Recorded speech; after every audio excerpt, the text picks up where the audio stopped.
Guys, আজকে আমি chocolate cake বানাচ্ছি। একটা প্রথমে এখন একটা ডিম আর 2 কাপ চিনি দিয়ে দিয়েছি, তারপর ভালো করে মিশিয়ে নিচ্ছি।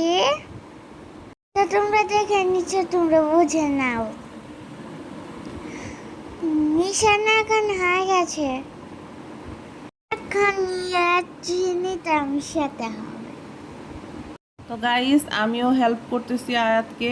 এখানে 4টা ডিম আর 2 কাপ চিনি খুব ভালোভাবে মিশিয়ে নেওয়া হয়েছে। তো আর হচ্ছে 1.5 কাপ, আমি এখানে চায়ের কাপে মেপে নেওয়া 1.5 কাপ হচ্ছে ময়দা, আর ময়দা না সরি, ঘরে আটা ছিল সেটাই।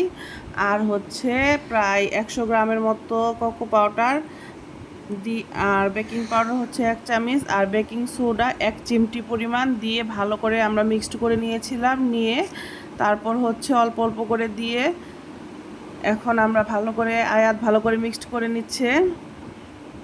আর এখানে আমি 1 কাপ লিকুইড মিল্কের সাথে 1 চা চামচ কফি মিশিয়ে নিয়েছিলাম, সেটা অল্প অল্প করে দিচ্ছি। আর আয়াত ভালো করে মিশিয়ে নিচ্ছে।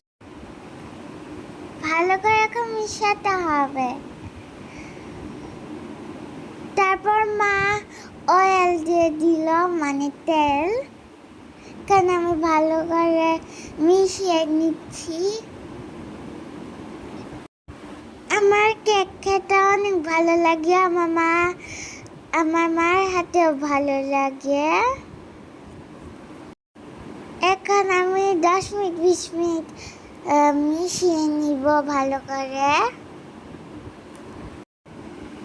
তো এদিকে আমি মোল্ড রেডি করে নিলাম। আর যেহেতু আমি কেকটা হচ্ছে চুলায় বেক করি, তো চুলাতে একটা বড় হাঁড়ি নিয়ে স্ট্যান্ড বসিয়ে তারপর হচ্ছে 35 মিনিটের মতো একদম স্লো আঁচে এটাকে আমি ঢাকনা দিয়ে ঢেকে বেক করে নিয়েছি। আর দেখতে পাচ্ছ ফাইনাল লুক, কেকটা এতটাই সফট আর ইয়াম্মি হয়েছে, মানে কি বলবো।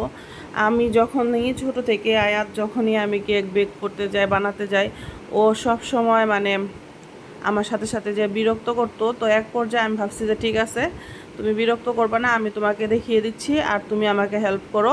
তো হেল্প করতে করতে মোটামুটি ও কেক বানাতে পারে।